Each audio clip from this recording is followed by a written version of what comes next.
कराची खां अहम ख़बर है अवां सां शेयर कंदासीं। वॾे वज़ीर सैयद मुराद अली शाह जो वर्ल्ड बैंक के वफ़द सां इजलास में वर्ल्ड बैंक के डेवलपमेंट पोर्टफोलियो के अगबराई ते ॻाल्हियूं थियूं। वर्ल्ड बैंक जा 13 मनसूबा $3.1 मिलियन जे मालियत सां जारी आहिनि। सिंध जे वॾे वज़ीर मुराद अली शाह जो इहो चवणु आहे। हिकु भेरो ॿीहर ब्रेकिंग न्यूज़ अवां सां शेयर कंदासीं।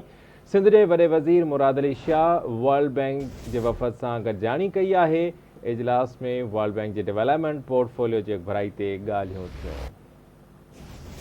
अवां खे अपडेट ॾी रहिया आहियूं। वर्ल्ड बैंक जा 13 मनसूबा $3.1 मिलियन जी मालियत सां जारी आहिनि। सैयद मुराद अली शाह जो अहिड़ो चवणु आहे। अहम ख़बर है अवां सां शेयर कंदासीं। कराची खां वॾे वज़ीर सैयद मुराद अली शाह जो वर्ल्ड बैंक जे वफ़द सां इजलास में वर्ल्ड बैंक के डेवलपमेंट पोर्टफोलियो की अगबराई ते ॻाल्हियूं थियूं। वर्ल्ड बैंक जा 13 मनसूबा $3.1 मिलियन जे मालियत सां जारी आहिनि। सिंध जे वॾे वज़ीर मुराद अली शाह जो चवणु आहे। SARP $500 मिलियन जो प्रोजेक्ट है जेको साल 2027 में मुकम्मल थींदो।